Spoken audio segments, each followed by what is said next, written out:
오늘 말씀 오늘 같이 대하기로 합니다. 자, 오늘은 제가 본문 말씀이 계시록으로 딱 정해진 건 아니고요. 오늘 주제가 7년 환란에 대해서 다루기 때문에 아마 중간중간에 계시록 말씀은 중간중간에 다루게 될 것입니다. 오늘 이 강의 내용은 좀 이렇게 중요한 내용 중에 하나입니다. 그래서 여러분 좀 귀담아 들으셔야 될 것 같습니다. 약간 어렵기도 하지만은 되도록이면은 좀 쉽게 하도록 노력하겠습니다. 노력을 한다는 것이지 반드시 그렇게 된다는 보장은 없습니다. 그래서 자, 오늘 주제는 21강 마지막 때 7년 환란이라는 제목을 가지고 말씀을 전합니다. 지난 시간에 강의를 잠깐 한 번 더 이렇게 더듬어 보면은 계시록 5장에 보면은 계시록 4장부터 시작한 그 내용을 쭉 보면은 하나님께서 하늘 보좌에 앉아 계시는데 하나님 오른손에 7인으로 봉한 안팎으로 글씨가 쓰여진 제가 이거 가지고 뭐라 그랬습니까? 삼중 장치라고 그랬죠. 삼중 잠금 장치를 통해서 아무나 볼 수 없도록 하나님께서 태초부터 준비해 오신 이 두루마리를 들고 계시는 장면을 소개했습니다. 근데 이 두루마리는 어떤 내용이냐면은 장차 있을 이 마지막 때에 대한 심판의 내용들, 그러니까 마지막 때가 어떻게 진행될 것인가에 대해 그 시나리오를 적은 책이라 그랬습니다. 그래서 이것이 열려야지만 어떻게 된다고요? 마지막 때가 임하는 것이에요. 이것이 열려야지만 심판이 임하는 것입니다. 여러분 뭐 지금도 그런데 요한 시대는 더더욱 그랬을 것입니다. 계속해서 악한 자가 세상을 통치하고 지배하고 모든 악인들이 득세하는 이때 하나님을 믿는 따르는 사람들, 특별히 요한의 시대에 7년 대박해 기간 동안에 고난받은 성도들에게 있어서 마지막 때는 우리가 느끼는 것보다 더 간절한 열망이었습니다. 주님 언제 이때가 임할 것입니까? 언제 그때가 임할 것입니까? 언제 마지막 때가 임해서 악인들이 심판에 처해지고 우리가 구원을 받고 회복한 날이 언제 임할 것입니까? 이 문제는 그들에게 있어서 실제적인 그런 필요한 기도였다는 것입니다. 그렇잖아요. 당장 우리는 죽음 앞에 있고 당장 우리는 멸망 가운데 있는데, 그러니까 악인으로부터의 그런 핍박 가운데 있는데, 여러분 지금 이슬람 그 치하에서 이렇게 박해받는 많은 크리스천들이 있잖아요. 가령 아이시스 같은 그런 극단적인 이슬람 치하에서 지금 이라크 북부 지역에 많은 기독교인들이 고난을 당하고 있습니다. 거기서 다 빼앗기고 박해당하고 심지어는 참수당하는 그런 일들이 지금 비일비재하고 있습니다. 그들 가운데 마지막 때에 대한 어떤 그 다가오는 메시지는 우리와는 좀 다르다는 것입니다. 아주 평안할 때의 사람들이 느끼는 것과는 다르다는 것입니다. 이때 많은 사람들이 이 마지막 때를 염원했던 것 같아요. 또 하나님 보호자에서 먼저 이렇게 하나님 보호자에 가서 죽임을 당한, 그래서 순교한 성도들의 신원하는 소리도 하나님 보호자에서 마지막 때를 이렇게 요청하는 소리로 들렸을 것입니다. 누군가가 와서 이것을 열어야 되는데 아무나 열 수 없는 것. 감히 누가 하나님 오른손에 있는 두루마리를 취할 수가 있습니까? 그래서 요한이 어떻게 했습니까? 울었다 그랬습니다. 너무 슬퍼서. 과연 이것을 누가 열어 취해서 열 수 있는가? 이 봉인을 누가 뗄 수 있는가? 그래서 울었습니다. 자, 그때 장로 중에 하나가 요한에게 다가와서 울지 말라고 하면서 그 봉인을 풀어줄 자가 드디어 등장했다. 그래서 무대가 거치면서 누가 등장했습니까? 다윗의 뿌리이시고 또 유다의 사자이신 또 어린 양의 모습으로 오신 예수님이 드디어 역사 가운데 하나님 그 보호자 가운데 등장하십니다. 그리고 예수님께서 그 두루마리를 취하십니다. 그게 이제 5장 후반부에 나와 있습니다. 그때 모든 상황이 변했다 그랬습니다. 울음이 그치고 갑자기 환호성이, 갑자기 축제가 벌어집니다. 이제는 그것을 뗄 사람이 나타났기 때문에, 그래서 하늘의 천군과 천사도 또 모든 생물들도 또 이 땅과 모든 만물 가운데 피조물들이 전부 다 그것으로 인해서 기뻐했다고 그랬습니다. 자, 그게 이제 지난 5장의 내용입니다. 그래서 저는 이걸 가지고 구약 시대에 있는 그 매매 증서, 저당 증서에 얽힌 이야기를 가지고 설명을 드렸습니다. 다 기억하시죠? 예, 기억 못하신 분들은 예, 한 번 더 강의안을 보시고 지난주에 강의 못 들으신 분도 예, 보시기 바랍니다. 261페이지는 그 내용을 예, 아주 간략하게 예, 표로 이렇게 표현을 한 겁니다. 예, 요한이 본 7인으로 봉해진 이 두루마리 책은 이 마지막 때 세상의 심판에 관한 내용을 기록한 책입니다. 예, 그래서 세상의 심판은 두 가지 의미가 있습니다.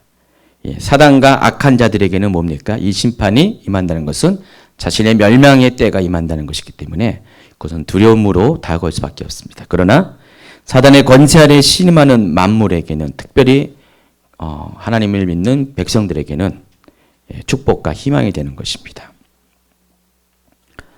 그래서 이 하나님의 심판이 두루마리 책에 기록된 대로 진행되기 위해서는 반드시 봉인되어지고 책의 내용이 공개되어야만 두루마리의 효력이 발생합니다.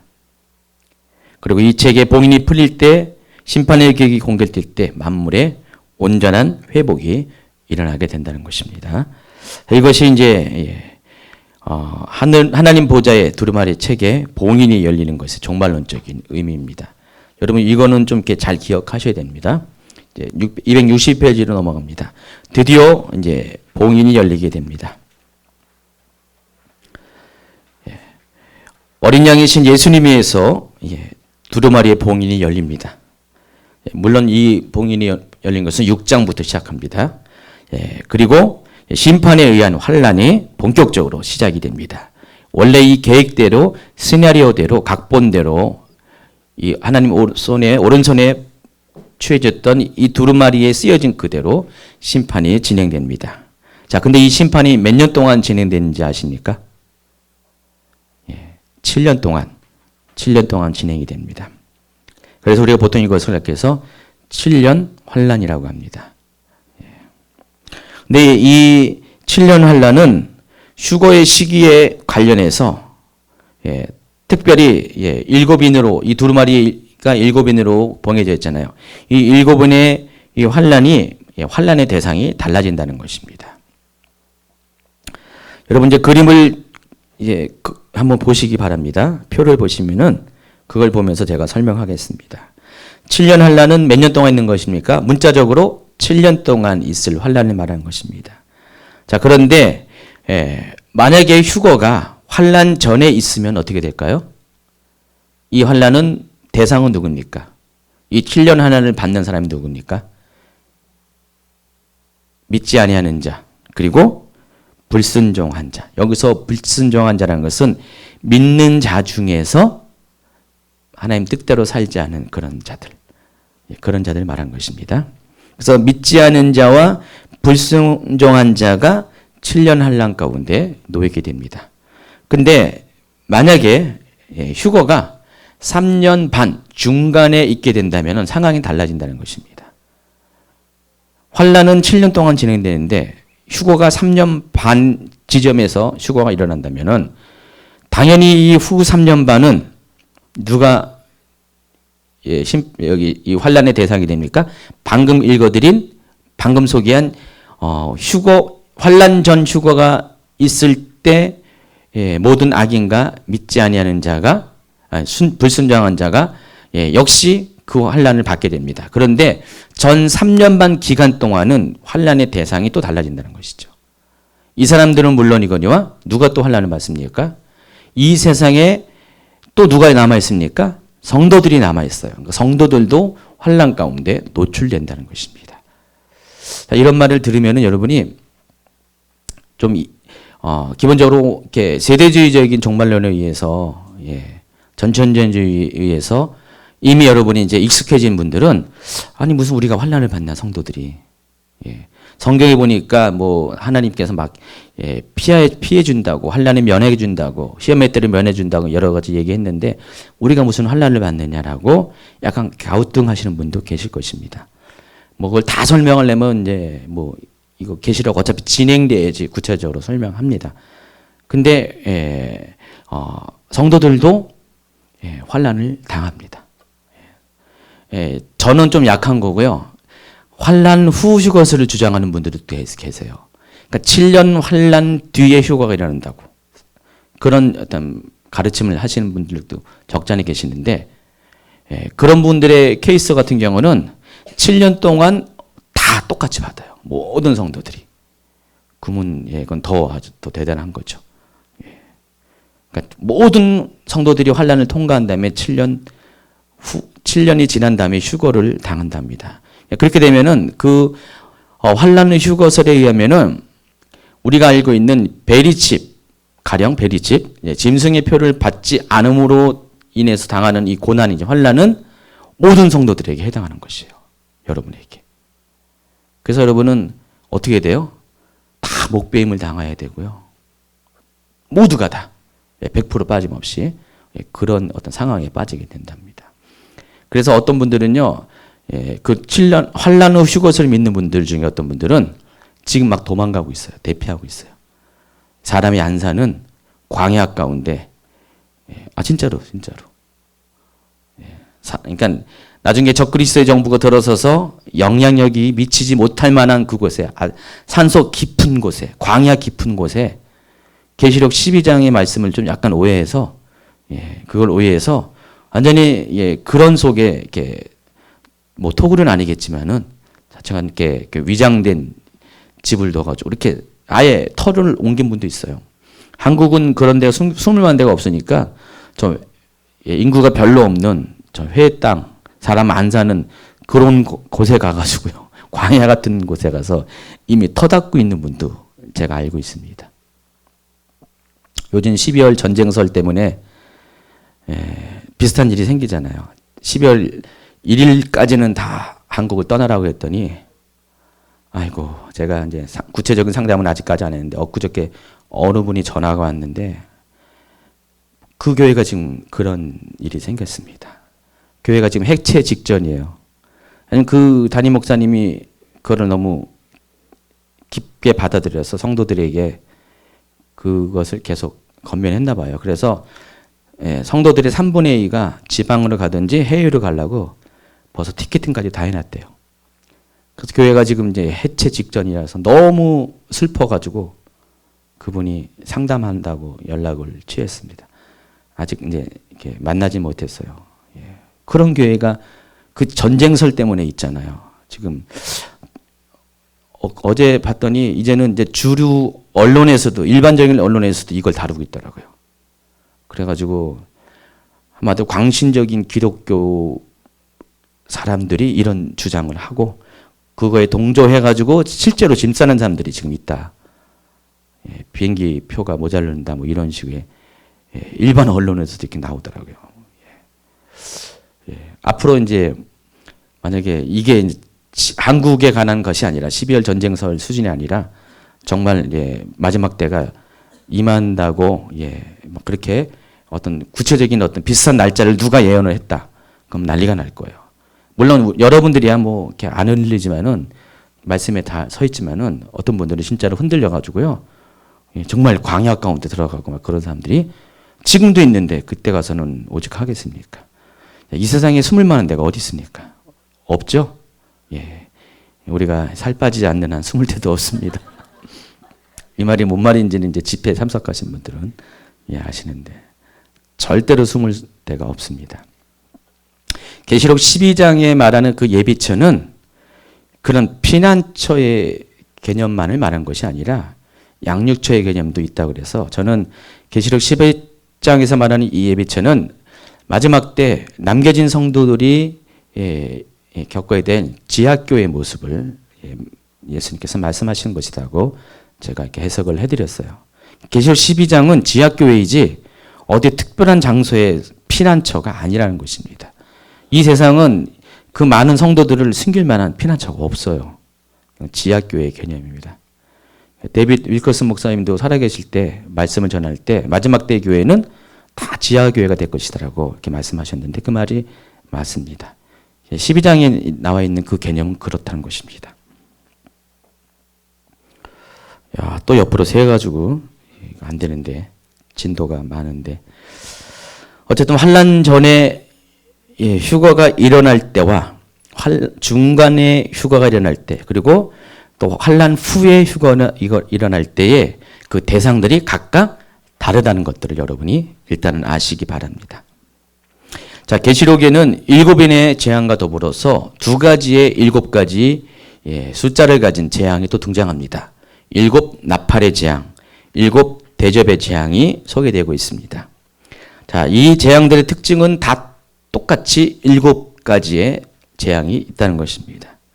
자, 그런데 이 7가지의 재앙, 7재앙이 반복되는 이 3가지 재앙들을 어떻게 이해하고 해석하는가에 따라서 계시록의 방향이 아주 결정되는 아주 중요한 것입니다. 그러니까 이것을 어떻게 하냐에 따라서 또 계시록이 흐름이 또 바뀌어요. 계시록은요, 굉장히 우리가 단계 확실하게 짚고 넘어가자면은요, 굉장히 이상한 방향으로 나가는 것들이 많습니다. 계시록 끝까지 다 그래요. 그래서 이 3종류의 7가지 재앙을 바라보는 2가지 관점이 있습니다.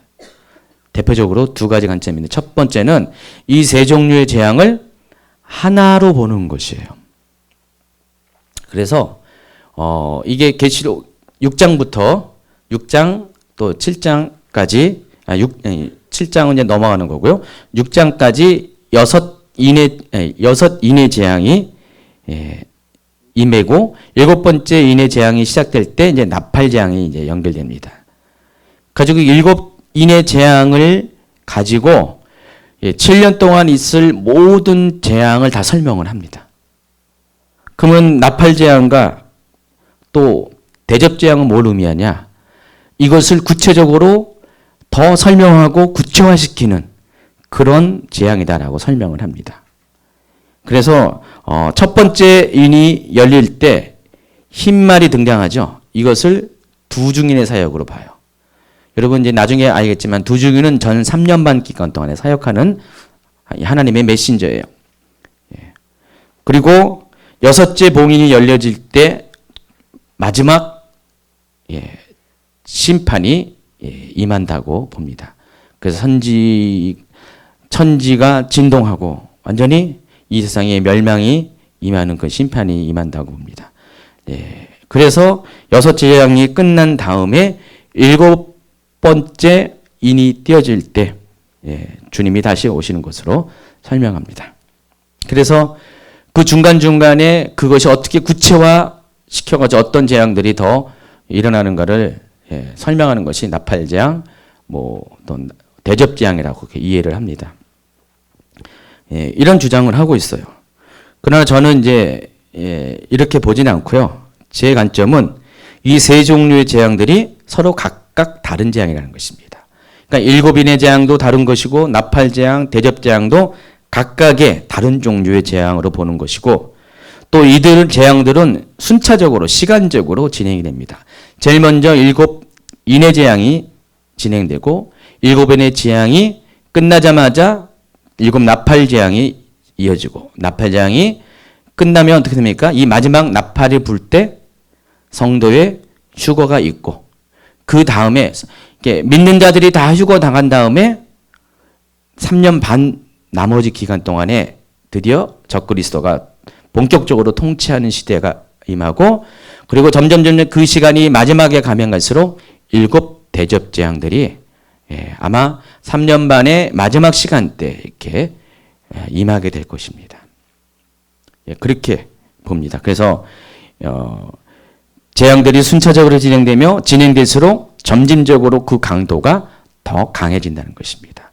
그러니까 7인의 재앙과 7 나팔의 재앙은 또 공통점이 있거든요. 나중에 설명하겠지만은 첫 번째, 두 번째, 세 번째, 네 번째가 인의 재앙과 나팔 재앙이 비슷한 포맷을 갖고 있어요.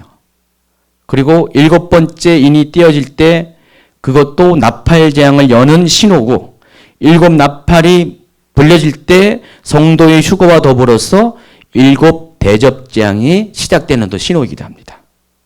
6번째 인의 재앙 자체는 어떤 사건이 없어요. 7번째 나팔도 사건은 휴거 외에는 없습니다. 어떤 재앙적인 것은 없어요.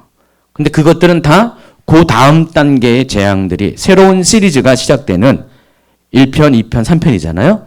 새로운 2편이 시작되는 신호라고 이렇게 보는 것입니다. 자, 그게 263페이지의 그림으로 그려놨습니다. 시간이 갈수록 재앙이 가혹해지고 그래서 심판의 대상이 점점 더 악한 자를 향해서 가고 있음을 알 수가 있습니다. 그래서 인의 재앙은 모든 사람들이 다 겪어야 돼요. 저와 여러분 모두가 다 겪어야 될, 성도들도 다 겪어야 될 재앙이라고 본다면 또 8장, 9장, 11장에 나오는 나팔 재앙은 성도들이 아니라 악인과 이 자연 환경에 대한 심판이고 또 계시록 16장에 나와 있는 대접 심판은 악인과 자연 환경과 더불어서 악한 세력. 여기서 악한 세력은 뭘 말하냐면은 적그리스도와 거짓 선지자를 말하는 것입니다. 일반적인 이 세상 사람들 악한 자는 물론이고 여기에다가 적그리스도와 거짓 선지자까지 포함해서 그런 식으로 이 사건이 진행되고 있습니다. 이렇게 보는 관점이 있다는 것입니다. 저는 이 중에서 바로 이 두 번째 이 세 종류의 7가지 재앙들은 각각 다른 재앙이고 이것은 시간 순서대로 이어질 것이고 점진적으로 그 강도가 더해질 것이고 그리고 이 재앙의 타겟은 점점 악한 자에서 넘어가지고 악한 세력까지 이렇게 타겟이 이어진다고 보이는 것입니다. 264페이지 보면은 이제 본격적으로 이제 7년 환란에 대해서 이야기를 하겠습니다. 마지막 때 일들이 굉장히 다 중요하지만 특히 마지막 때 일어날 일 중에서 가장 중요한 것이 이 7년 환란인 개념입니다. 왜냐하면 이 마지막 때 중개인 사건의 대부분이 요 기간 동안에 일어나기 때문입니다. 제가 그림표를 만들었습니다. 제가 표를 잘 만듭니다. 웰이란 그 뜻이 아니라 WL이 아니라 자주 자주 만든다는 뜻이에요. 왜냐면은 이게 이제 한마디로 여러 말보다 한 그림으로 설명한 것이 여러분이 가장 이해하기 쉽기 때문에. 자, 보시면 알겠지만은 전체 계시록을 이렇게 제가 이렇게 쭉 도표를 그려놨습니다. 다는 아니지만은 보시면은 7년 환란이 어디에 있습니까? 이 계시록의 가장 중요한 부분에 있어요. 6장부터 19장까지에 위치하고 있고요. 계시록 전체 내용이 22장까지 되어 있는데 이 계시록 이 7년 환란은 그 중에서 몇 장을 다루고 있습니까? 1, 2, 3장 빼고 21장, 22장 빼면은 22장 중에서 17장을 다루고 있어요. 빨리 계산해 보세요. 나왔죠? 63%. 그러니까 계시록 전체 내용 중에서 63%에 해당하는 이 부분을 전부 다 7년 환란을 다루고 있다는 것입니다. 자, 그러면은 눈치 빠른 분은 바로 알 수가 있어요. 거의 계시록의 내용의 3분의 2가 7년 환란에 관한 이야기예요. 그럼 계시록에서 이 마지막 때에서 7년 환란이라는 이 기간에 갖고 있는 의미가 굉장히 중요하다는 것을 알 수가 있어요. 그래서 여러분이 7년 환란을 잘 이해해야 돼요. 근데 이 7년 환란을 가리키는 일반적인 용어는 7년 대환란이라고 합니다. 근데 이것은 정확한 용어는 아니에요. 불안정한 용어라는 것입니다. 왜냐하면 이 환란이라는 단어가 이 환란이라는 단어는 성도에게 해당하는 것이지 악인들에게 환란인 단어를 쓰지가 않습니다. 성경에서 보세요 한번. 요한복음 16장 33절. 이것을 너희에게 이르는 것은 너희로 내 안에서 평안을 누리게 하여 함이라. 세상에서 너희는 환란을 당하나 담대하라 내가 세상을 이겼노라. 계시록 2장 10절에도 너희가 10일 동안 환란을 받으리라 그랬습니다. 자, 이 환란이라는 단어는 악인들이 환란을 받는다 이렇게 잘 표현하지 않습니다. 환란이라는 단어 자체는 성도에게 해당하는 단어예요. 근데 보세요. 이 7년 동안 만약에 여기 환란 후 휴거설을 주장하는 분들의 입장에 보면은 이것이 맞을 수가 있어요. 그러나 환란절 휴거설을 주장하는 분들에게 이건 전혀 안 맞고요. 그리고 중간 휴거설을 선택하는 사람들에게는 반은 맞고 반은 틀린 것이죠. 이 환란은 성도가 당하는 것이지 악인이 당하는 것은 아닙니다. 악인들은 환란이 단어가 아니라 심판이라는 단어가 맞죠. 그래서 이게 실은 정확한 표현은 아니에요. 7년 대환란이라는 것은 정확한 표현은 아닙니다. 오히려 환난보다는 어떤 단어가 맞습니까? 재난이 더 해당하는 것입니다. 일곱 나판의 재난, 일곱 대접 재난, 이게 맞죠. 예, 의미적으로는. 그러나 뭐 저만 이렇게 주장하면은 또 안 되니까 일반적인 용어를 이제 택해서 앞으로 이제 7년 환란이라는 단어를 계속 쓰겠습니다. 그러나 이것이 의미적으로는 7년 환란이 아니라 7년 동안 있는 재난이라는 성격에 더 가깝다는 것을 여러분이 이해하기 바랍니다. 자, 그런데 이 7년은 한 가지 여러분이 확인해야 될 것이 두 시기로 확실하게 구분이 된다는 것입니다. 7년 환란은 두 시기로 나눠져요. 전 3년 반의 시기와 후 3년 반의 두 가지 시기가 확실하게 구분이 되고 이 두 시기에 따라서 이 환란의 대상이 다르고 또 그 재난의 강도가 각각 다르다는 것입니다. 그래서 전 3년 반은 만약에 이것이 전체적으로 환란이라는 단어를 쓴다면은 그냥 작은 의미에서의 작은 강도에서의 환란에 해당하는 것이고 후 3년 반은 환란 수준이 아니라 대환란에 해당하는 것입니다. 이해하시겠죠? 제가 너무 이렇게 아주 세밀하게 설명을 해서 여러분이 뭐 평소에 이런 거 생각도 조차도 안 했는데 제가 이런 얘기를 꺼내가지고 머리가 복잡해진다고 생각하지 마시기 바랍니다. 절대적으로. 이런 것들을 다 이해해야지 계시록을 이해할 때 여러분 많이 도움이 되기 때문에. 자, 그것도 이제 그림으로 표시했어요. 밑에 265페이지 중간에 있죠. 앞에 전 페이지 그림과 하나 다른 것은 반이 쪼개져 가지고 전 3년 반을 환란의 시기라고 말한다면은 후 3년 반은 대환란의 시기로 구분할 수가 있다는 것입니다. 자, 근데 교회 가운데 이 7년 대환란이라는 용어가 자리 잡은 데는 배경이 있습니다. 누가 이것을 사용했냐? 세대주의적 전천년주의자의 영향이 큽니다. 아까 얘기했듯이 이 사람들은 환란 전 휴거설을 주장해요. 그래서 이 분들의 주장에 따르면은 이 시기가 둘로 나눠질 이유가 없어요. 필요가 없다는 것입니다. 왜냐면은 성도들이 이미 환란 전에 다 휴거를 받기 때문에 이 나머지 시간들은 통으로 이해하는 것이에요. 그리고 아까 이 세 가지 재앙을 두 가지 관점에서 이해한다고 했잖아요. 이 세 종류의 7가지 재앙을 이것을 원래는 한 재앙인데 이것을 설명하는 것이 또 더 심화적으로 설명하는 그렇게 이해하는 것. 그러니까 7인의 재앙 하나로 다 모든 7년 동안의 재난이 다 설명되는 그런 관점에서 보는 사람에게는 이건 더더욱 이 기간이 나눠질 이유가 없다는 것입니다. 그래서 이 7년 기간을 통으로 봐요. 그래서 그런 영향 때문에 7년 대환란이라는 단어가 용어가 우리에게 많이 익숙해지는 것이에요. 저도 한 20년 전에 30년 전에 예수 믿은 초반 때는요. 그때 휴거 단어가 있었고요. 휴거라는 책도 있었고요. 막 영화도 있었잖아요.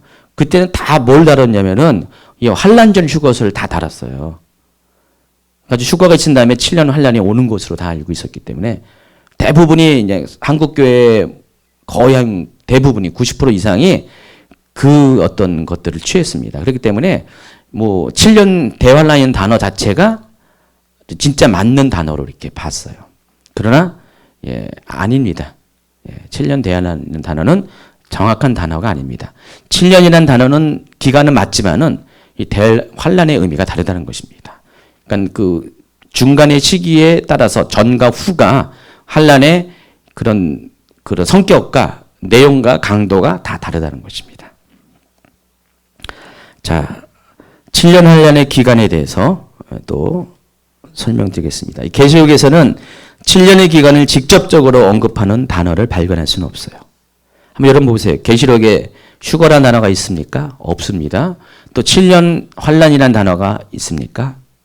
여러분 없습니다. 찾아오시면은 제가 자직은 상급을 주겠습니다. 전혀 없습니다. 휴거라는 단어도 없고 7년 환란이라는 단어도 계시록에서는 절대로 발견할 수가 없습니다. 다만 그 절반에 해당하는 그런 기간을 의미하는 단어들은 발견됩니다. 계시록 11장 2절을 보세요. 성전 바깥마당은 측량하지 말고 그냥 두라. 이것은 이방인에게 주었은즉 그들이 그 거룩한 성을 42달 동안, 42달이 몇 년입니까? 3년 6개월이죠. 짓밟으리라. 또 3절에 보니까 내가 나의 두 증인에게 권세를 주니 그들이 굵은 베옷을 입고 1260일을 예언하리라. 1260일을 30으로 나누면은 42달이 나오고 42달을 또 10들로 나누면은 3년 6개월. 또 계시록 12장 4절 그 여자가 큰 독수리의 두 날개를 받아 광야 자기 곳으로 날아가 거기서 그 뱀의 낯을 피하여 한때, 두때, 반때. 한때라는 것은 1년, 두때는 2년, 반때는 6개월. 그래서 3년 6개월을 양육받음에.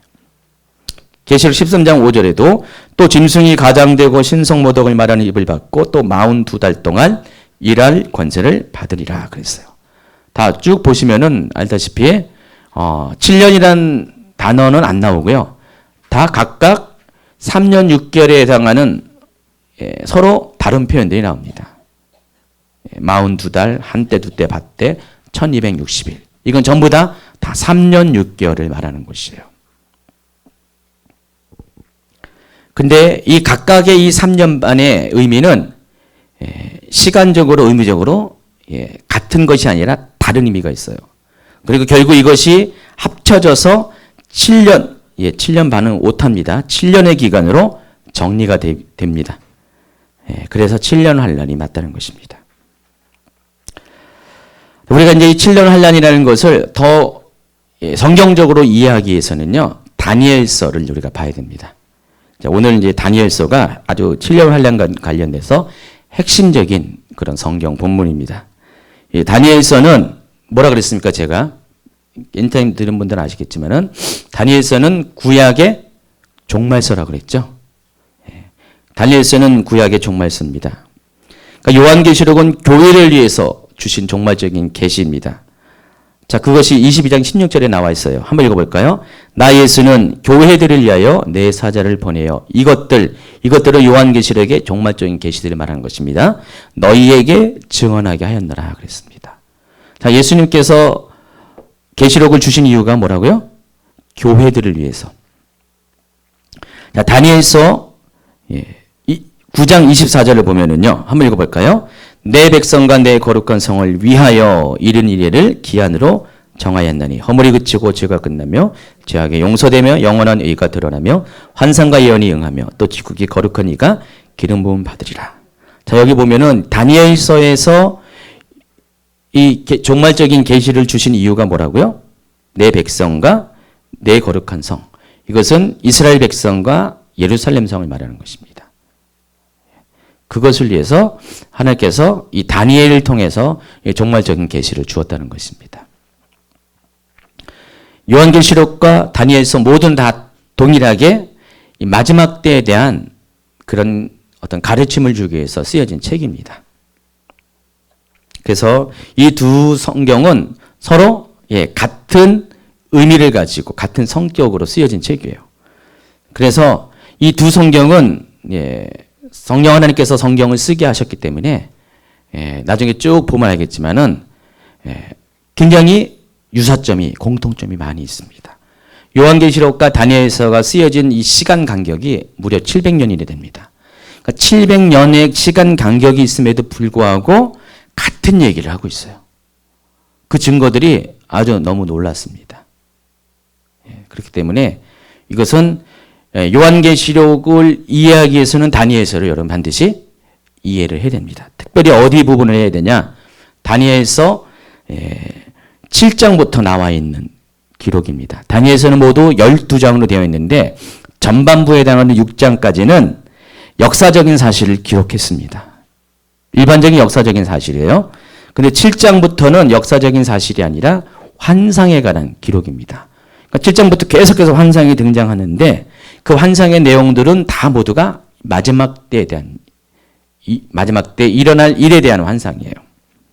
특별히 이 다니엘서에는요, 놀랍게도 누가 등장하냐? 적그리스도가 등장하고요. 그리고 예수님이 등장합니다. 다니엘서 한번 오늘부터 이따 집에 가서 7장부터 12장까지 뭐 오늘 자기 전에 충분히 읽을 수가 있으니까요.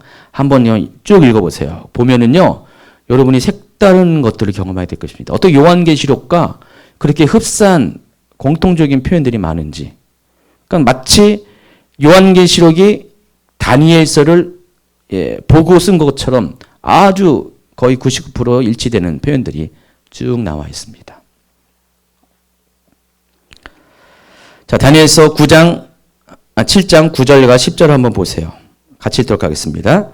내가 보니 왕자가 놓이고 옛적부터 항상 계신 이가 좌정하셨는데 그의 옷은 희기가 눈 같고 그의 머리털은 깨끗한 양의 털 같고 그의 보좌는 불꽃이요 그의 바퀴는 타오르는 불이며 불이 강처럼 흘러 그 앞에서 나오며 그를 섬기는 자는 천천히요 그 앞에서 모여 선 자는 만만히요 심판을 베푸는 책들이 다 펴 놓였더라. 여러분 많이 듣던 얘기잖아요. 계시록에 나와 있어요. 이런 표현들이. 다는 여기저기 이 표현들이 분산되어 있는데 다는 안 적고요. 제가 두 군데만 보면 계시록 4장 2절 보세요. 내가 곧 성령에 감동되었는데 보라 하늘의 보좌를 베풀었고 그 보좌에 앉으신 이가 있는데 보세요. 다니엘 표현과 굉장히 흡사하죠. 계시록 20장 12절에도 또 내가 보니 죽은 자들이 큰 자나 작은 자나 그 보좌 앞에 서 있는데 책들이 펴 있고 또 다른 책이 펴졌으니 곧 생명책이라 죽은 자들이 자기 행위를 따라 책들에 기록된 대로 심판을 받으니. 다니엘도 하나님 보좌를 받고 하나님 보좌의 그런 모습들을 표현했고요. 그리고 하나님 보좌에 섬기는 자들이 천천히요, 만만이라고 했고요. 이것도 지난 5장의 설명에 여러분 나와 있습니다. 하나님 보좌를 둘러싼 천천만만의 그런 천사들의 이야기도 나오고요. 불이 강처럼 흘러나는 것은 나중에 보겠지만 불같은 유리바다가 나와요. 14장에 보면은요. 그거와 아주 유사한 표현이고요. 심판을 베푸는 책들은 계시 22장에 나와 있는 하나님 보좌 앞에 있는 두 종류의 책이라고 얘기했죠. 원래는 5가지 제가 얘기했는데 계시록에 나와는 두 종류의 책인데 첫째는 생명책과 두 번째는 행위책인데 바로 그것을 이야기하는 것입니다. 심판을 베푸는 책들은 행위책을 말하는 것입니다.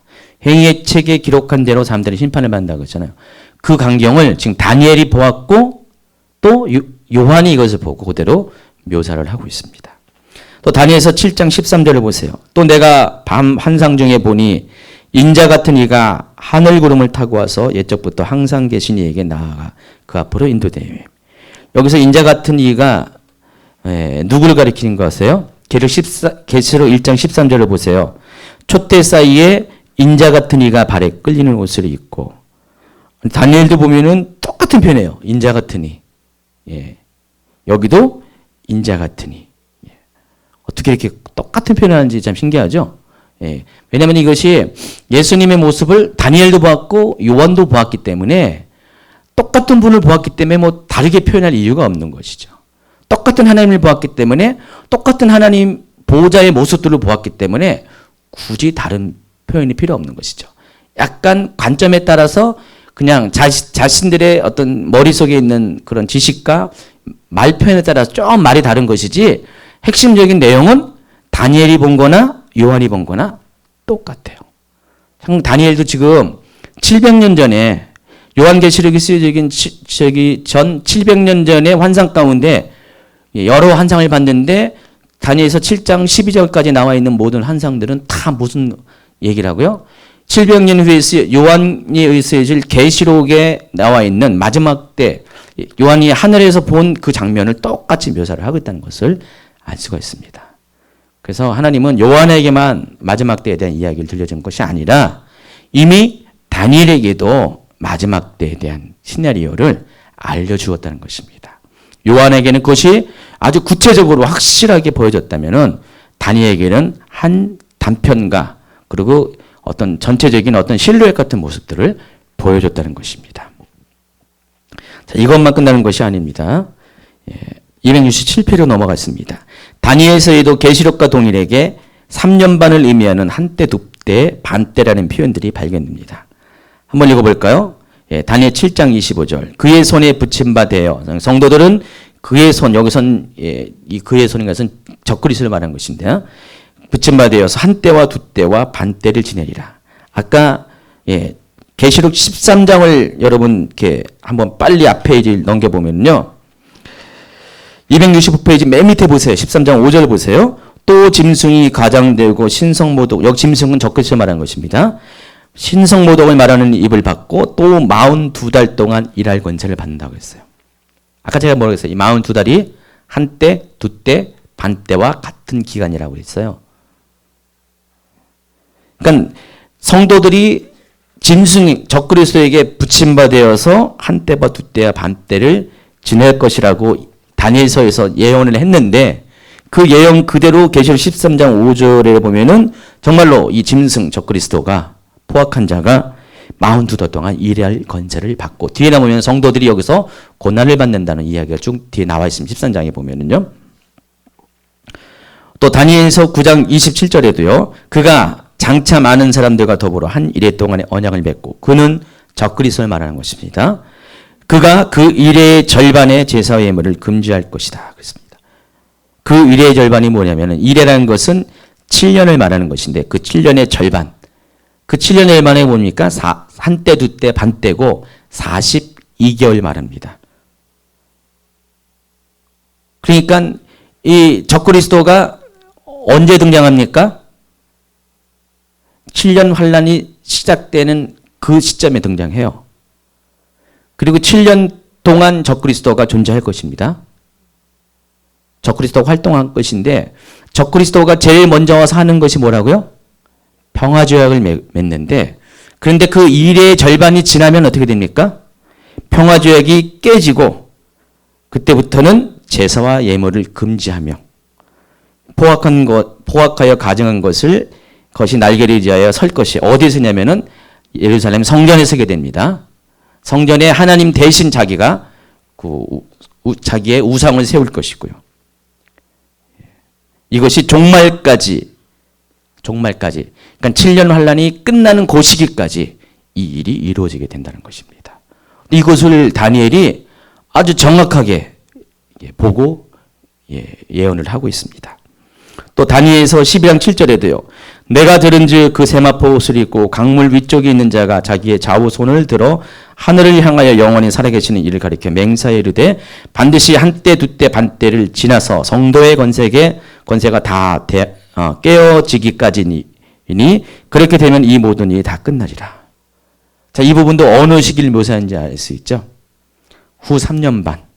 바로 짐승이 적그리스도가 통치하는 그 시기까지. 자, 여기 보면은 여기도 성도가 어떻게 해요? 남아 있어요. 그렇죠? 여기 보면은 적그리스도가 통치하는 기간에도 성도가 남아 있는데 그 권세가 다 깨어질 때까지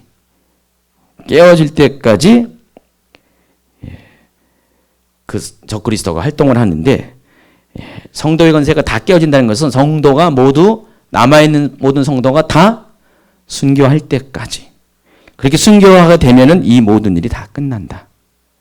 이 마지막 환란이 다 끝나게 된다. 그리고 주님이 다시 오신다. 그 얘기를 하고 있습니다. 여기도 보면은 한때, 두때, 반때, 42개월, 3년 반을 의미하는 표현들이 계시록과 동일하게 여기도 나와 있다는 것입니다. 또 있습니다. 다니엘서 여러 곳에서 이 환상이 마지막 때에 대한 것임을 직접적으로 표현한 기록이 많이 발견됩니다. 다니엘서 8장 17절 같이 읽도록 하겠습니다. 그가 내가 선 곳으로 나왔는데 그가 나올 때에 내가 두려워서 얼굴을 땅에 대고 엎드리매 그가 내게 이르되 인자야 깨달아 알라 이 환상은 정한 때 끝에 관한 것이라. 인자야 홍인자 전사님 이 환상은 정한 때의 끝에 관한 것이라고 했습니다. 다니엘서가 말했잖아요.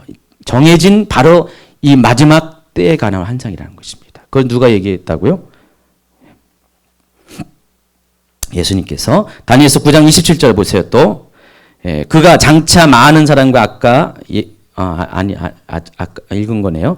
많은 사람과 더불어 한 일해 동안에 언약을 굳게 맺고 그가 그 일의 절반의 제사와 예물을 금지할 것이요 포악하여 가진 것이 날개를 의지하여 설 것이며 또 이미 정한 종말까지. 여기도 얘기했네요.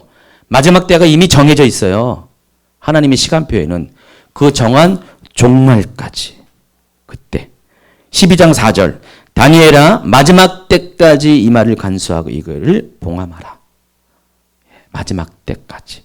12장 9절에도 그가 이르되 다니엘아 갈지어다 이 말은 마지막 때까지 간수하고 봉안할 것입니다.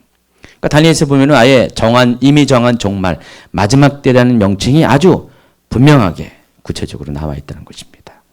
그럼 이 다니엘서가 정말로 이 마지막 때에 대한 계시를 다루고 있다는 것입니다. 이 다니엘서가 언제 쓰여졌다고요? 지금부터 2700년 전에 쓰여진 책이에요. 이미 2700년 전에 다니엘은 이것을 예언을 했고요. 그리고 다니엘 후에도 많은 사람들이, 선지자들이 부분적으로 종말에 관한 이야기를 많이 했어요. 제가 이제 이 엔타임 시작하면서 성경에 정말로 많은 부분에서 우리가 미처 캐치하지 못하지만은 신구약 통틀어서 적어도 100곳 이상에서 이 마지막 때에 대한 이야기를 다루고 있다고 말씀드렸어요. 그래서 그 성경 구절을 일일이 다 뽑아가지고요. 여러분에게 제시했잖아요. 평소에 여러분이 그 부분이 마지막 때를 이야기한다고 생각을 안 했던 성경 기절인데 보면은 아니에요. 다 마지막 때를 이야기하고 있어요. 그러니까 신약 성경은 대부분이 다 마지막 때를 이야기하고 있습니다. 또 다니엘서의 종말론적 권위는 이 마태복음의 종말장에 해당하는 24장에서 예수님께서 다니엘을 언급함을 통해서 더욱 분명히 인정할 수가 있습니다. 마태복음 24장 15절 읽어보겠습니다. 그러므로 너희가 선지자 다니엘이 말한 바 멸망에 가져간 것이 거룩한 것을 선 것을 보거든 읽는 깨달으신저. 예수님도 지금 다니엘을 언급했어요. 다니엘이 예수님 오시기 전에 이미 700년 전에 언급했던 그 사건이 일어나게 된다는 것입니다. 그러니까 예수님은 다니엘을 인용했습니다. 그 내용이 이제 다니엘서 9장 27절을 인용한 거예요, 예수님이. 자, 이와 같이 다니엘서에는 700년에 쓰여질 계시록과 시간 차이가 있지만은 용어 사용과 내용이 거의 일치되는 놀라운 증거들이 발견됩니다. 특별히 이 다니엘서에는요, 예수님을 아주 정확하게 묘사를 하잖아요. 그리고 적그리스도라는 개념이 아주 분명합니다. 아주 오래전 얘기인데 어떻게 700년 후에 오실 예수님에 대해서 이야기하고 2700년, 적어도 2700년 뒤에 올 적그리스도에 대해서 아주 묘사를 정확하게 하고 있다는 것입니다. 그렇기 때문에 다니엘서는 구약의 계시록에 해당하는 책입니다. 종말서입니다. 근데 이제 본격적으로 어떻게 해서 다니엘서로부터 7년 환란의 용어가 등장한지를 살펴보도록 하겠습니다. 다니엘은 70년 만에 나라가 회복될 것이라는 예레미야 예언을 봤습니다. 어느 날. 그걸 깨닫고 그리고 나서 민족을 위해서 이제는 중보기도해야 되겠다. 왜냐하니까 다니엘이 살아있는 이 시기를 꼼꼼히 보니까 이 70년이 때가 얼마 안 남았어요. 그러니까 다니엘이 어떻게 했습니까? 가만히 있을 수가 없잖아요. 그래서 기도를 시작합니다. 그 기도가 다니엘서 9장에 나와 있습니다. 다니엘서 9장 2절 한번 볼까요? 곧 그 통치 원년에 나 다니엘이 책을 통해 여호와께서 말씀으로 선지자 예레미야에게 알려주신 그 연수를 깨달았나니 곧 예루살렘의 황폐함이 70년 만에 그치리라 하신 것이라. 그러니까 다니엘이 어느 날 예레미야서를 읽으면서 깨닫게 된 거예요. 이제 이미 다니엘은 포로로 가 있는 상태이잖아요. 포로로 가 있는 상태에서 70년이 채워지면은 포로에서 해방이 된다는 그 예언을 들었어요. 여러분이야 뭐 성경을 다 알기 때문에 뭐 당연히 물론 70년 만에 이스라엘이 회복될 것이라고 모르는 분들도 여기 한 두 분 정도는 계시겠지만 대부분은 이제 알고 있잖아요. 근데 이때 당시에 다니엘이 그것을 그때야 깨달았다는 것이에요. 몰랐다는 거예요. 몰랐는데 그때 비로소 깨닫고 기도를 하기 시작한 것입니다. 그래서 3절에 보니까 내가 금식하며 베옷을 입고 죄를 덮어쓰고 주 하나님께 기도하며 간구하기를 결심했다 그랬습니다. 자, 그런데 이 하나님께서 그런 다니엘에게 그 기도를 하는 다니엘에게 천사 가브리엘을 보냅니다. 가브리엘이 보내서 유대인의 역사에 관한 청사진을 미리 보여주십니다.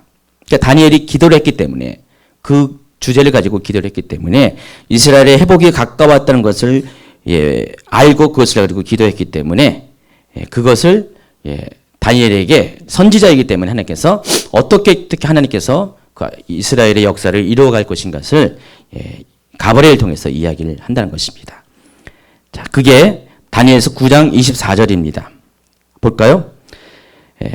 내 백성과 내 거룩한 성을 위하여 이른 이래를 기한으로 정하였니 허물이 그치며 죄가 끝나며 죄악이 용서되며 영원한 의가 드러나며 환상과 예언이 응하며 또 지극히 거룩한 이가 기름 부음을 받으리라.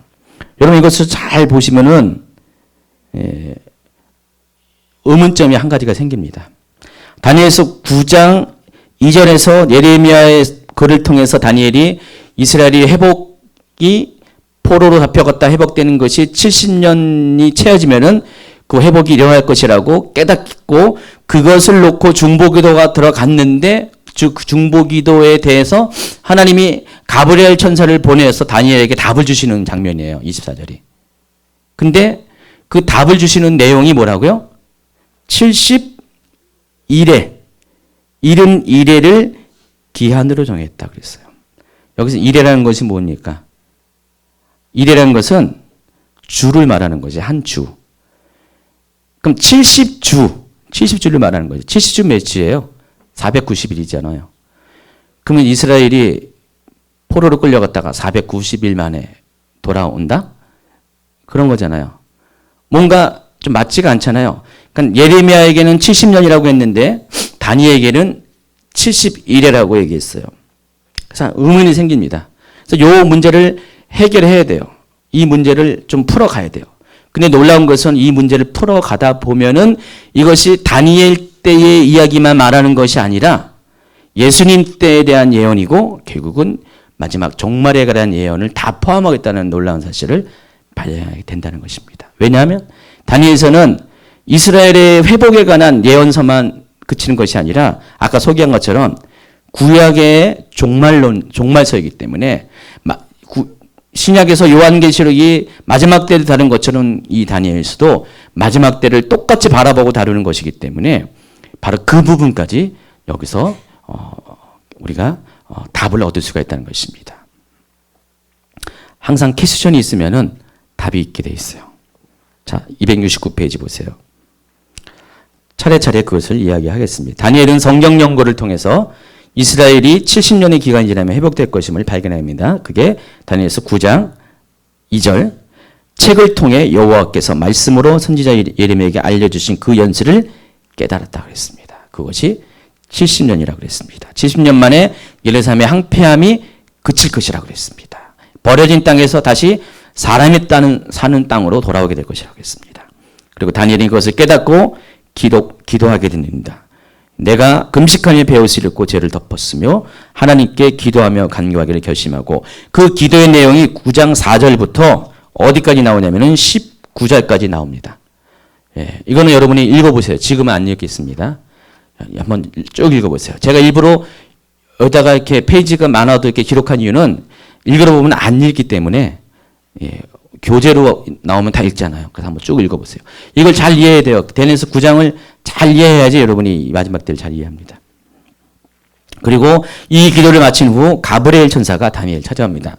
그게 20절입니다. 한번 같이 읽을까요? 내가 이같이 말하여 기도하며 내 죄와 내 백성 이스라엘의 죄를 자복하고 내 하나님의 거룩한 산을 위하여 내 하나님 여호와 앞에 간구할 때 곧 내가 기도할 때에 기전에 환상 중에 본 그 사람 가브리엘이 빨리 날아서 저녁 제사를 드릴 때쯤에 내게 이르렀다 그랬습니다. 다시 시간 개념을 얘기하면은 예레미야 책을 통해서 70년이 지나면은 이스라엘이 황폐함에서 회복된 것을 깨닫고 그것 때문에 중보기도를 들어갔고 기도를 했더니 하나님께서 가브리엘 천사를 보내어서 이 다니엘에게 어떤 메시지를 전하게 한다는 것입니다. 그 내용이 22절, 23절에 또 나와 있습니다. 보세요. 같이 읽겠습니다. 내게 가르치며 그가 말하여 이르되 다니엘아 내가 이제 내게 지혜와 총명을 주려고 왔느니라. 곧 내가 기도를 시작할 즈음에 명령이 내렸으므로 이제 내게 알리러 왔느니라. 너는 크게 은총을 입은 자라. 그런즉 너는 이를 생각하고 그 환상을 깨달을지니라 그랬습니다. 그러니까 다니엘에게 지혜와 총명을 주려고 왔다는 것입니다. 가브리엘을 통해서 하나님께서 다니엘에게 무슨 지혜와 무슨 총명입니까? 그 지혜와 총명을 주는 그 목표, 타겟이 뭡니까? 뭐 때문에? 마지막 때를 깨닫게 하기 위해서. 특별히 예레미야의 70년 회복에 대한 예언을 이해하기 위해서.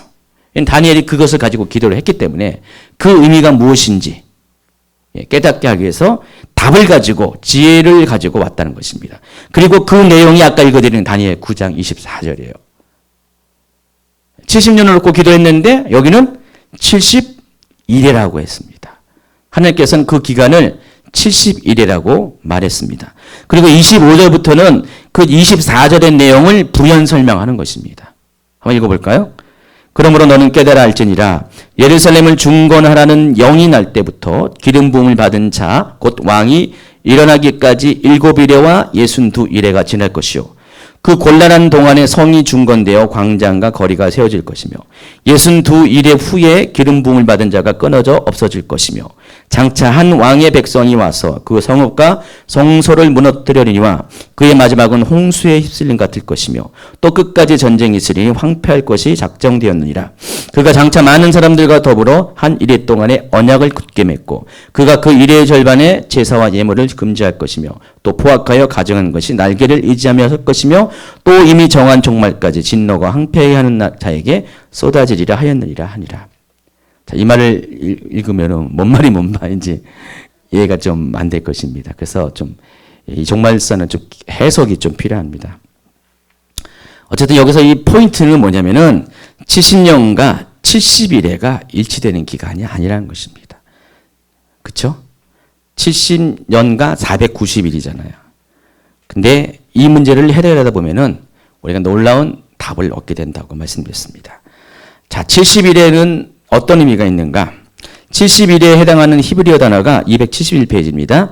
샤부임, 시부임이라는 단어입니다. 뭐 기억할 필요 없습니다. 예, 발음도 그게 그거 같은데 샤부임, 시부임. 예. 근데 이 단어를 직역하면은요 어떤 뜻이냐면 한번 읽어보세요. 1에 70 또는 읽어보려 된 70이라는 뜻입니다. 그 때문에 이게 71이라고 번역한 것이 맞지가 않아요. 그러니까 다니엘서 9장 24절을 다시 한번 읽어보면요. 내 백성과 내 거룩한 성을 위하여 일곱으로 된 70을 기간으로 정하였다. 이게 정확한 해석이라는 것입니다. 여기선 아예 이래를 아예 딱 고정해서 말했는데 70일이라는 기간을 하나님이 정했다고 했는데 70일이라는 번역 자체가 옳은 번역이 아니라는 것입니다. 그러니까 7곱으로 된 70이 맞는 번역이라는 것입니다. 근데 또 한 가지 생각할 것이 있어요. 그럼 70이라는 숫자의 시간 단위를 어떻게 해석하는가입니다. 그 단어가 9장 2절에 나와 있습니다. 자, 9장 2절에 보면 다니엘이 예루살렘 회복 기간을 70년으로 보았다고 그랬어요. 그래서 이것을 위해서 기도했을 때 가브리엘 전사가 와서 그 기간에 대한 답으로서 7곱으로 된 70으로 기간을 정했다고 했습니다. 자, 그렇기 때문에 70이라는 것은 주가 아닌 연을 말하는 것입니다. 무슨 말인지 아세요? 70년을 알고 기도했잖아요. 다니엘이요. 70년을 알고 기도했는데 가브리엘 천사가 와서 그 답을 말합니다. 하나님부터 말하는데 하나님은 뭐라고 했습니까? 70위크 번역이 잘못됐다고 그랬죠? 정확한 번역은 일곱으로 된 70년이라는 기간을 정했다고 그랬습니다. 그러니까 하나님이 정한 기간은 몇 년이라고요? 70년이 일곱이 된 기간.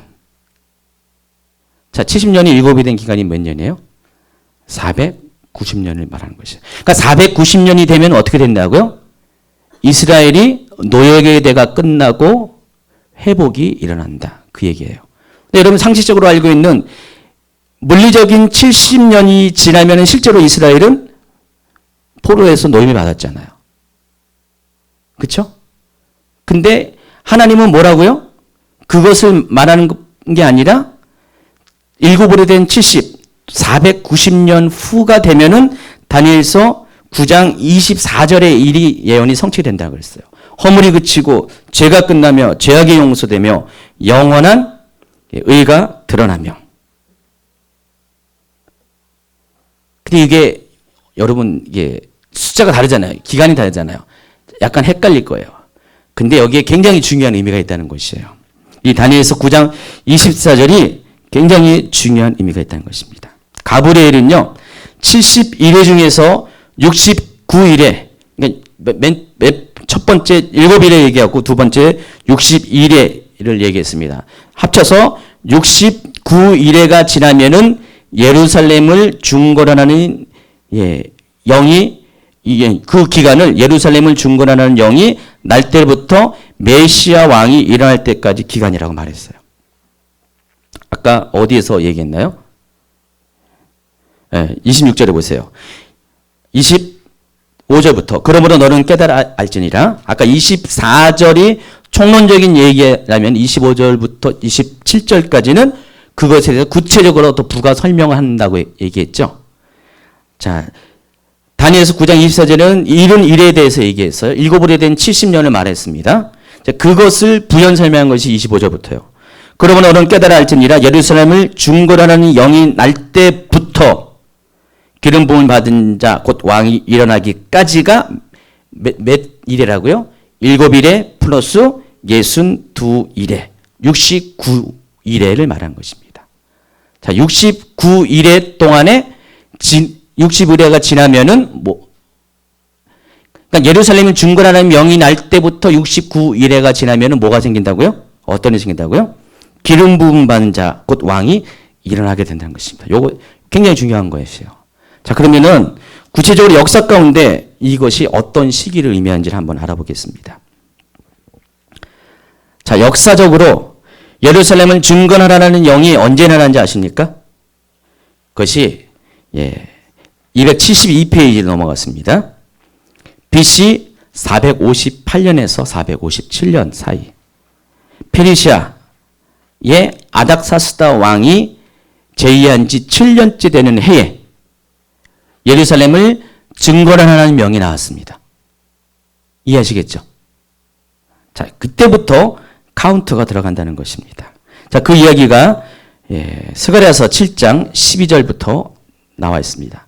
모든 왕의 왕 아닥사스다는 하늘의 하나님과 율법에 완전한 학자 겸 제사장 에스라에게 조서를 내리노니 우리나라에 있는 이스라엘 백성과 그들 제사장들과 레위 사람 중에서 예루살렘으로 올라갈 뜻이 있는 자는 누구든지 너와 함께 갈지어다 하면서 조서를 내렸습니다. 이스라엘의 해방에 대한 조서를 내렸습니다. 요때가 언제라고요? 역사적으로 BC 458년부터 457년입니다. 근데 이때부터 7일에와 62일에 합치면 69일에가 지난 다음에 뭐가 일어난다고요? 기름 부음 받은 왕이 등장하게 된다고 했죠.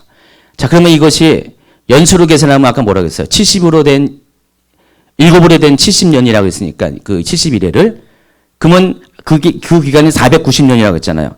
거기서 한 1회를 빼는 69일회잖아요. 그럼 69일회가 연수를 따지면 몇 년이에요?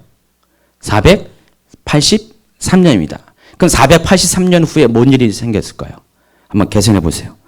쭉 계산해 보면은 484년이 지난 해는 AD 25년에서 26년 사이입니다. 자, 이때가 어떤 해인지 아십니까? 예수님께서 사역을 시작한 그 해예요. 물론 우리가 AD와 BC를 예수님의 출생을 가지고 이렇게 나누지만은 정확한 게 아니에요. 이때가 BC 4년이라고 말하는 사람도 있고 BC 6년 말하는 사람도 있어요. 그러니까 예수님은 AD 0년에 오신 게 아니라 BC 6년에서 BC 4년 사이에 오신 거예요. BC. 그러니까 시간 차이가 있어요. 계산 차이가 있다는 것입니다. 이건 다 인정하는 거예요. 그래서 예수님이 오신 다음에 30살이 되던 해에 예수님께서 어떻게 하셨습니까? 공생을 시작했죠. 그럼 예수님이 BC 4년에 오셨다면은 BC AD 26년은 무슨 날입니까? 예수님이 기름 부음 받은 자로서 역사 가운데 등장하는 날이에요. 그 기간이 정확하게 483년이라는 것입니다.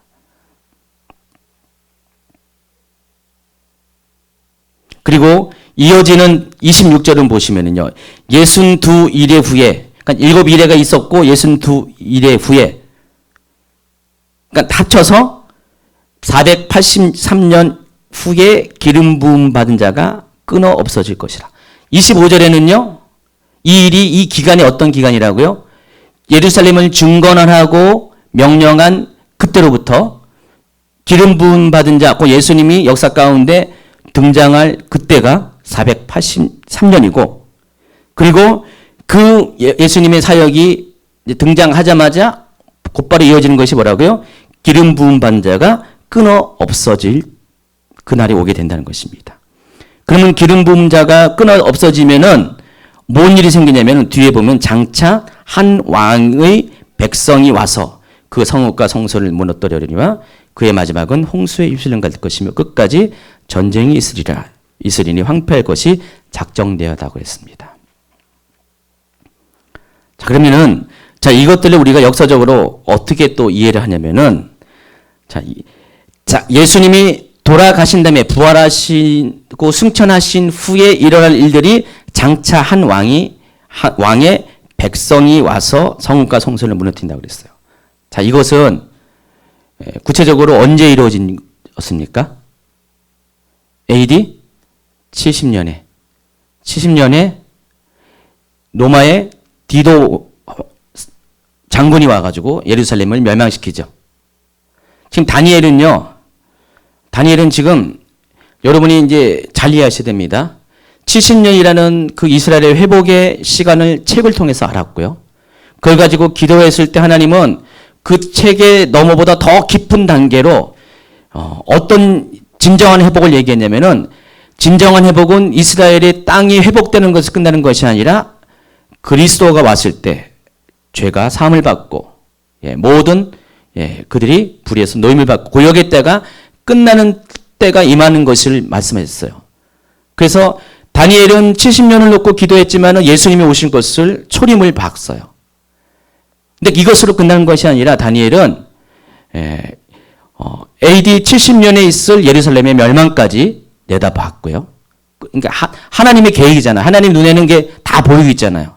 끝날까지의 일이 다 눈에 보이기 때문에 그것을 이야기했습니다. 자, 그런데 이것으로 그친 것이 아니에요. 그친 것이 아니라 그가 장차 27절에 보세요. 많은 사람들과 더불어 한 이래 동안의 언약을 맺고 그가 그 이래의 절반의 제사 예물을 금지할 것이라고 그랬습니다. 이 내용을 보면은 이것은 뭐 BC 164년에 BC 셀루키스 왕조의 에스파네스 4세가 예루살렘 성전을 회파하는 사건으로도 우리가 이해할 수가 있어요. 예수님이 지금 다니엘이 말한 바 그 얘기가 그때도 성취됐거든요. 근데 그것이 앞으로 예수님이 돌아가신 후에 또 예언적으로 성취될 것이라고 얘기했는데 그것이 AD 70년이에요. 그런데 여기서 말하는 이 장차 환왕이 우리가 이제 더 이해될 것이 이 한 이래 동안의 언약을 굳게 맺었다는 이 역사적인 사건이 역사 가운데서는 성취가 안 됐어요. 그러니까 26절까지는 성취가 됐는데 한 이래의 언약에 대해서는 역사 가운데 성취가 안 됐다는 것입니다. 근데 지금 이 역사 가운데 성취된 아직 성취되지 않은 이 기간이 결국은 세대를 뛰어넘어가지고 정말 마지막 때가 올 때 그 일이 나머지 기간이 성취가 될 것이라는 아직 남아있는 시간으로 남아있다는 것입니다. 그래서 지금 다니엘은 굉장히 오랜 기간을 짧은 24절, 25절, 26절, 27절의 그 네 가지의 문장 가운데서 하나님께서 적어도 2700년 동안에 진행된 일들을 지금 여기에 한 문장 가운데 지금 이렇게 예언을 통해서 이렇게 풀어나가고 계신 것이에요. 그래서 다니엘은 70년 후에 있을 예루살렘의 회복도 봤고요. 또 483년 뒤에 있을 예수님의 초림도 보았고요. 그리고 예루살렘의 멸망도 보았고요.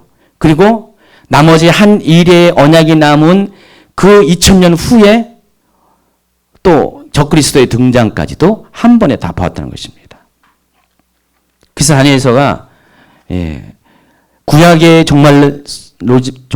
종말서로서 그때 마지막 때를 이야기도 다루고 있지만은 그러나 시대를 뛰어넘어서 예수님의 초림과 또 재림의 이야기까지 다 다루는 굉장히 중요한 이야기라는 것입니다. 273페이지 보면은 장차 한 왕에 대해서 그가 누구인지에 대해서 우리가 좀 잘 이해할 수가 있습니다. 그게 이제 274페이지 제가 이거 아까 설명을 했는데 이것에 따라서 해석이 좀 달라진다는 것입니다. 계시록을 예수님 초림 당시의 역사적 사건으로 보는 이 과거주의적 해석에 의하면은 이 장차 일어날 왕을 70년에 디도로 이렇게 한정을 합니다. 그렇지만은 디도는 이 27절의 예언을 성취하지 못했어요. 26절까지는 했는데 27절의 모든 예언은 어디에서 성취되냐면 이것은 계시록 13장 14절 15절에 거기서 가야지 비로소 성취가 된다는 것입니다. 그래서 오직 여기서 장차 올 왕, 그래서 백성과 더불어서 한 일의 언약을 맺을 사람은 계시록 13장에 나오는 적그리스도 외에는 가능성 있는 후보자가 없다는 것이에요. 그러면은 69일에까지는 이미 역사 가운데 성취되었고요. 나머지 한 일의 기간이 아직은 남아있다는 것입니다. 남아있고 그 남아있는 기간이 바로 적그리스도가 이 세상을 통치하는 바로 그 기간이라는 것입니다. 자, 그게 이제 275페이지에 표로 이렇게 설명이 되어 있습니다.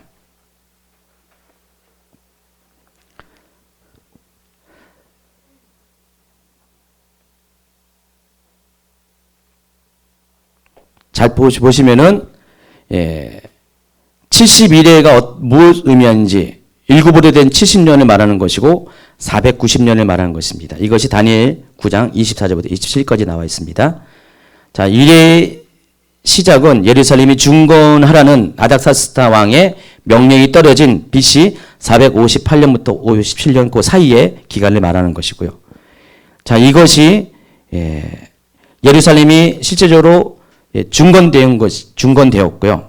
그 중건된 이후부터 62회까지, 그러니까 49년, 그러니까 예루살렘 중건 명령이 난 지 49년 만에 실제적으로 역사적으로 예루살렘 성이 중건이 되었고요. 7일에 만에, 그리고 62일 동안의 시간 간격이 비어 있는데 그 시간이 흐른 다음에 어떤 일이 일어나면은 예수님이 이 땅에 오셨고요. 그리고 곧바로 예수님이 돌아가셨고요. 그러니까 기름 부은 자가 일어났고 기름 부은 자가 끊어졌고요. 그리고 장차 적그리스도가 출현하게 될 것이고 그 적그리스도가 출현해서 나머지 한 일의 언약을 백성들과 맺게 되면은 그때 비로소 정한 종말이 일어나게 된다는 것입니다. 자, 이거 설명한다는 게 잘 이렇게 그렇죠? 여러분 잘 이해하시겠습니까? 강의한 것보다 제가 설명을 잘 못한 것 같아요. 강의한 보다. 276페이지 보세요. 이것을 이해하려면은 이 엔타임을 이미 이해하신 분들은 처음부터 하신 분들은 좀 빨리 이해할 수가 있어요. 뭔 말을 하는 것인지. 왜냐면은 제가 여호와의 날이라는 개념을 얘기했어요. 여호와의 날은 두 가지 성격이 있다고 했어요. 구원과 심판이라고 했어요. 근데 또 여호와의 날은 어떤 의미가 있습니까? 여호와의 날은 두 번에 걸쳐서 성취가 된다고 얘기했습니까? 기억나십니까? 요엘이 여호와의 날을 얘기했잖아요. 그래서 성경에 많은 여호와의 날, 구약에서 나오는 여호와의 날의 개념이 뭐냐면은 여호와의 날은 역사적으로 한 번 성취되고 이스라엘의 심판과 회복에 대한 것으로 성취되고 또 여호와의 날은 2000년 몇천 년이 흐른 2000년 몇백 년이 흐른 다음에 마지막 때에 궁극적으로 여호와의 날이 임한 것이라고 제가 얘기해서 그런 개념을 이 4강인가 3강에서 아마 설명을 한 것 같아요. 그래서 이 여호와의 날의 개념을 통해서 우리가 알 수 있는 것은 지금 다니엘이 본 환상과 다니엘이 본 이 어떤 약속들은 시기적으로는 예수님이 당시에 초림 당시에 가장 가까운 것은 정말로 이스라엘의 성이 회복된 포로로부터 귀환하기까지 70년 후의 이 일이 이루어졌고 실제적으로는 490년 후에 487년 후에 오실 예수님의 초림으로 이것이 이루어졌고 그러나 이것으로 끝난 것이 아니라 이 다니엘이 본 이 70일의 언약은 70일의 기간은 예수님이 다시 오시는 종말의 시간대의 나머지 한 일회가 성취가 됨으로 인해서 그것이 이루어진다는 것입니다. 그러니까 다니엘은 세 가지 시간대를 다 본 거예요. 예루살렘의 성전이 회복되는 것과 예수님이 다시 오시는 것과 그리고 종말에 적그리스도가 이 땅에 오는 그 시간을 다 그런 환상 가운데 가브리엘의 이야기를 통해서 그것을 다 정보를 봤다는 것입니다. 그래서 지혜와 총명이 필요한 것이에요. 일반적인 눈으로 보면은 잘 이해가 안 돼요. 근데 다니엘조차도 아마 가브리엘이 준 지혜와 총명이 없었던 것을 이해하지 못했을 것이에요. 근데 지금 가브리엘 통해서 우리에게 주신 말씀은 이것들을 잘 이해할 수 있도록 지혜와 총명을 가지고 왔다고 그랬어요.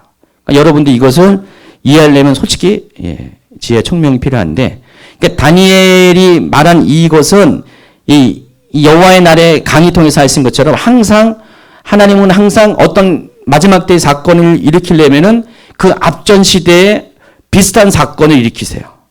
그래서 역할무용이라고 설명을 해드렸어요. 항상 그런 일을 하나님이 먼저 행하신다는 것입니다. 그러니까 마지막 때 큰 진짜 궁극적인 심판이 임하기 전에 그 심판을 닮은 작은 일들을 역사 가운데 일으켜 주신다는 것이요. 자, 우리가 적그리스도가 마지막 때에 오잖아요. 근데 적그리스도가 누구인지 어떤 모습으로 오는지 어떤 성격으로 오는지를 알게 해주기 위해서 역사 가운데 하나님은 적그리스도와 비슷한 사람들을 보내어 주신다는 것입니다. 그래서 마지막 때는 적그리스도는 이런 모습으로 올 것이다. 우리가 미리 선행 학습을 할 수 있게끔 한다는 것입니다. 그러니까 마지막 때에 큰 심판에 임할 거잖아요. 그 심판이 임하면 다 끝이잖아요. 근데 그 심판이 어떤 식으로 올 것인가를 우리에게 알려주기 위해서 마지막 때로 가는 그 길목 가운데 작은 심판들이 일어나게 되는 것입니다. 물론 그것을 바라보는 우리 입장에서 굉장히 그 심판대 재앙의 내용들이 굉장히 크지만은 그것은 그냥 샘플에 불과한 것이고요. 진짜로 그 시간이 되면은 진짜의 심판이 임하게 한다는 것입니다. 그것을 알려주기 위해서 작은 샘플이지만은 그런 심판과 비슷한 내용들을 알려준다는 것입니다.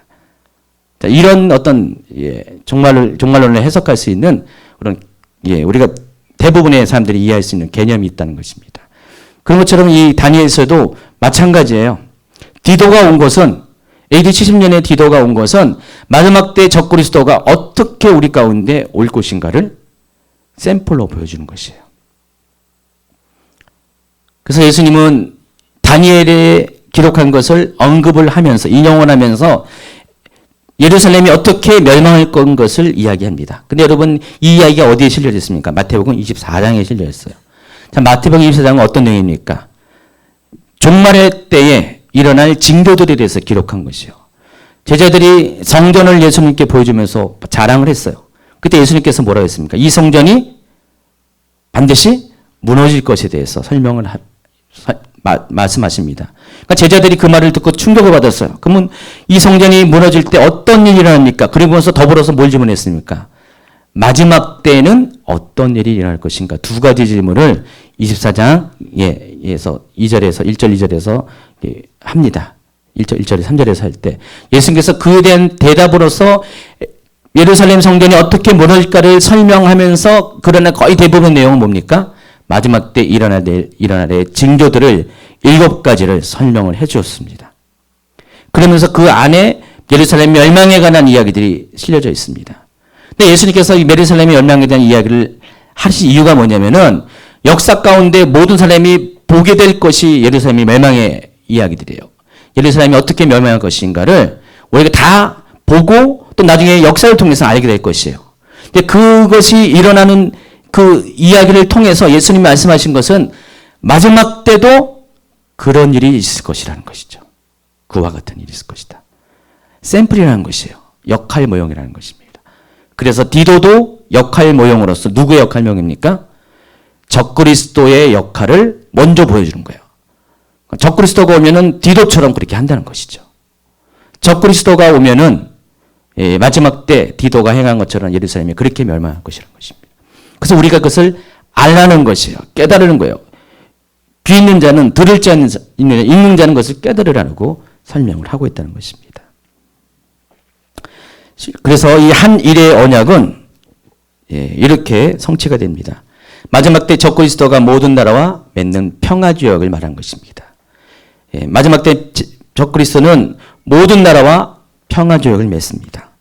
특별히 이스라엘과 관련돼서 그동안 주변의 이스라엘 국가와의 대립을 종결하는 평화조약을 맺게 됩니다.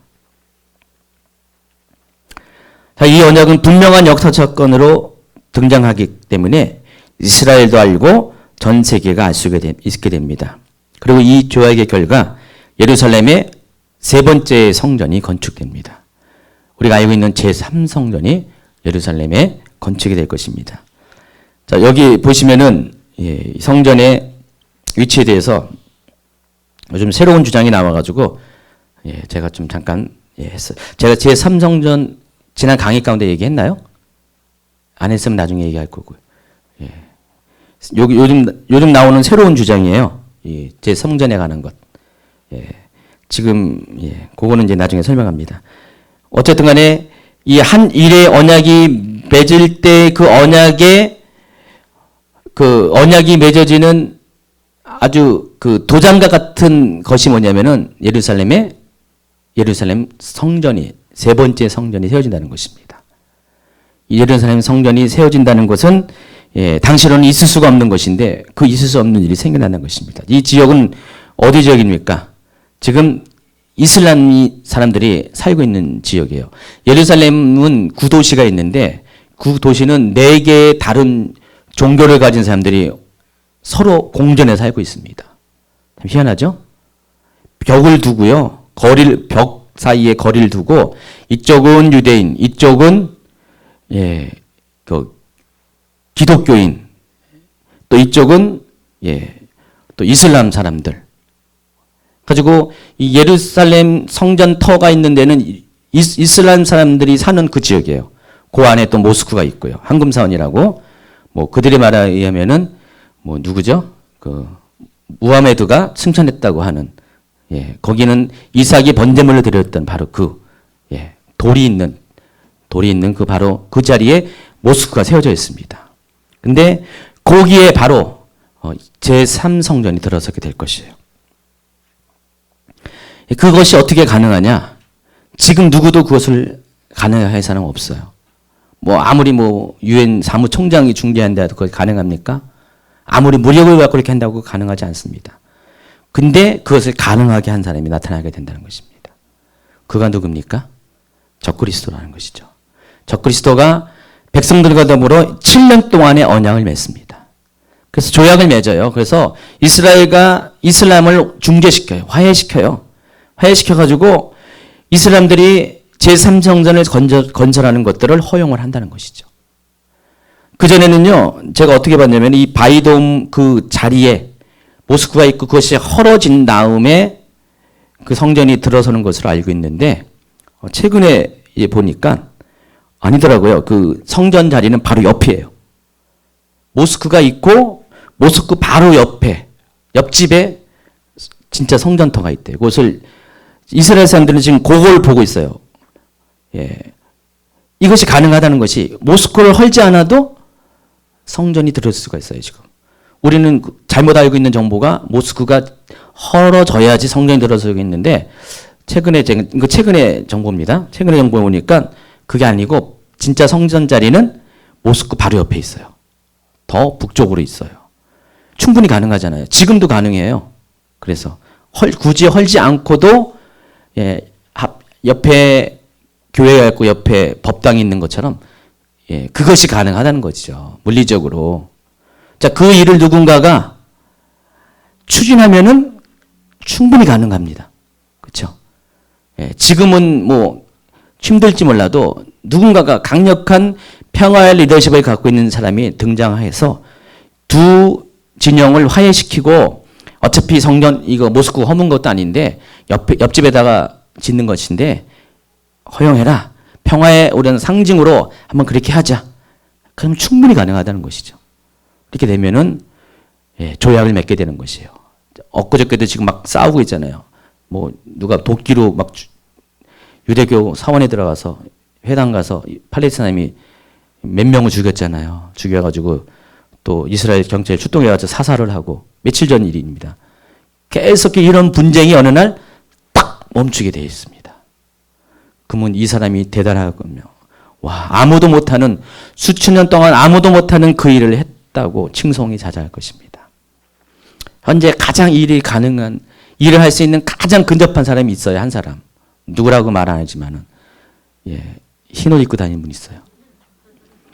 계시록 6장에 첫 번째 인이 띄어질 때도 이 계시록 이 적그리스도가 등장하는데 첫 번째 인이 띄어질 때 누가 등장하니까 흰 말을 탄 자가 등장해요. 흰 말을 탄 자의 특징은 뭡니까? 활은 있는데 화살은 없습니다. 나가서 전쟁을 하는데 계속 이기고 또 이깁니다. 그러니까 평화의 사도로 등장합니다. 그러나 계속해서 점령하고 점령하는 그런 일을 하게 됩니다. 가장 가능성이 있는 사람이 제가 누구라고 말은 못하지만은 흰옷 입은 사람이 가능하다는 것입니다.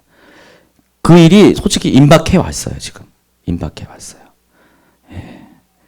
그래서 이 일이 7년 동안에 이 언약을 맺게 되면은요, 이 언약이 맺어지게 되면은 3년 반 동안은 잘 지내요. 잘 공존해요. 그러나 3년 반이 딱 채워지면 어떻게 됩니까? 그때부터 본색을 드러나게 되고요. 그때부터 계시록 13장에서 말한 것처럼 바로 42개월 동안의 건세를 행하게 된다는 것입니다. 자, 그 이야기가 277페이지에 또 제가 그려놓은 표를 통해서 여러분 이해하시기 바랍니다. 전 3년 반 기간 동안은 환란 기간이고요. 자, 이때 어떤 일이 생기냐? 두 중인의 사역이 일어납니다. 회개와 예언과 능력 사역을 통해서 대부흥과 대출수가 일어날 것이고, 이 부분을 다룬 것이 계시록 11장이고요. 또 적그리스도에 의한 평화 죄악이 맺어지게 됩니다. 자, 이것이 다니엘서 아까 9장 24절부터 나와 있는 그 이야기를 얘기하는 것이고요. 그리고 이 기간 동안에 어떤 일이 생기냐면 7인의 재앙과 7 나팔 재앙이 진행이 됩니다. 그리고 나서 마지막 나팔이 불려진 다음에 성도의 휴거가 일어나고, 신실한 크리스찬들이 서머나 교회 하나님께서 마지막 때까지 남겨둔 일부의 성도들 빼고는 전부 다 휴거를 당해서, 그리고 후 3년 반에 대환란의 기간으로 들어갑니다. 이때 남아있는 자는 고통의 시간이고요. 남아있는 자는 순교 외에는 방법이 없습니다. 물론 하나님께서 그들에게 지하교회처럼 피난처 겸 양육처인 예비처를 주시겠지만은, 그러나 그들 모두는 다 결국은 죽임을 당할 것이고요. 성도의 건세가 다 깨어지기까지 이 적그리스도는 왕성한 활동을 하게 될 것입니다. 이때는 성전의 제사가 중지됩니다. 그러니까 3년 반 동안 이 성전이 들어선 다음에 성전 제사가 다시 재개가 됐는데 성전 제사가 다시 멈추게 되죠. 그리고 대신 그 성전에 뭘 갖다 놓습니까? 말하는 우상, 곧 적그리스도의 우상을 갖다 놓고요. 그래서 그것을 경배하게끔 사람들에게 종용을 하고, 경배하지 않은 사람은 어떻게 됩니까? 다 목베어 죽임을 당하게 됩니다. 그리고 유대인과 남은 자들을 핍박하게 됩니다. 그리고 그 기간 중에 7 대접 심판이 부어질 것이고요. 그리고 마지막 아마겟돈 전쟁을 통해서, 그래서 19장에 보면 예수님이 이 땅에 재림하셔가지고 아마겟돈 전쟁을 통해서 이 세상을 완전히 멸망하게 한다는 것입니다. 자, 그것이 7 일회 동안 한 일해 동안 7년 동안에 일어날 그런 역사적인 사건이 될 것이라는 것입니다. 278페이지 보세요. 그래서 우리가 다니엘서와 계시록을 통해서 7년 환란에 대해서 분명히 알 수 있는 것이 있습니다. 딱 10입니다. 첫 번째는 전 3년 반은 교회를 위한 회개와 연단 기간으로 두 증인이 전 세계적으로 다시 예언하는 기간이고, 이때 대부분과 대체수가 일어날 것이고, 이때 적그리스도는 평화의 사자로서 한 이레의 언약을 출범시키게 될 것입니다. 그러나 후 3년 만이 되면은 한 이레의 언약을 깨뜨리고 남은 이 절반을 적그리스도가 스스로 높임을 받고 세계를 지배해서 남아있는 자들, 특별히 유대인과 성도들을 핍박하는 그 기간이 됩니다.